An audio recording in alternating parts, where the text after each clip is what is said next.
हरिओम. भगवद्गीता बोध. योगदास श्री जय गणेश जोशी यांनी केलेले निरूपण.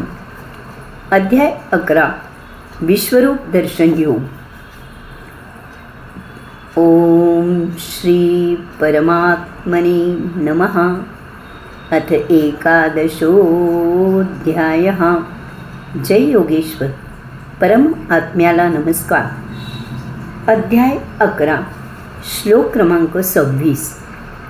अमी चत्वां धृतराष्ट्रस्य पुत्राः सर्वे सहैवावनिपालसङ्गैः भीष्मो द्रोणस्सूतपुत्रस्तथासौ सहास्मदीयैरपि योधमुख्यैः. श्लोक क्रमांक 27.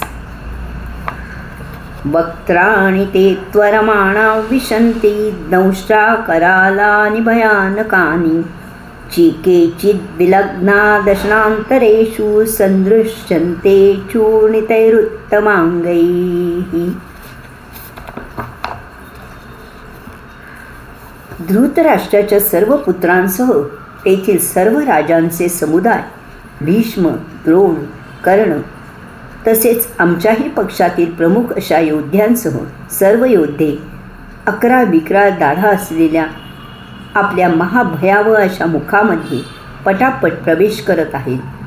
त्यापैकी कित्येक जण आपल्या त्या दाढांमध्ये अडकलेले आहेत, तर काही जणांचे धड आणि मस्तके चूर्ण झालेली आहेत. भगवंत श्री कालातीत आहेत, त्यामुळे भूतकाळासह वर्तमान काळ आणि विशेष म्हणजे पुढे भविष्यात काय घडणार आहे ते येथे अर्जुनाला प्रत्यक्ष त्यांच्या विश्वरूप दर्शनात दिसत आहे. मानवाच्या हातात काही म्हणजे काहीही नाही. जे काही होत असते ते विधिलिखित असेच होत असते. आपण त्या विराटाला शरण जाऊन आपले जीवन जसे आहे तसे मोठ्या आनंदाने जगावे, जीवनाला साक्षी राहावे. आपण केवळ निमित्त असतो. धृतराष्ट्राचे पुत्र भीष्म, द्रोण, कर्ण, दोन्हीकडील राजे लोक आणि योद्धे इत्यादी सर्व विधिलिखित ठरल्याप्रमाणे रणांगणावर धारातीर्थी पडणारच आहेत. यात अर्जुनाचे कर्तृत्व काहीही नाही. तो केवळ निमित्त होणार आहे. अर्जुनाला युद्धाचा निकाल काय होणार याची सुस्पष्ट कल्पना येथे विश्वरूप दर्शनात मिळत आहे. येथे तिन्ही लोकांचे दर्शन होत आहे. कित्येक लोक आत जात आहेत. याचा अर्थ त्यांचा संचिताप्रमाणे रीतसर पुनर्जन्म होत आहे. कित्येक जण दाढांमध्ये अडकलेले आहेत.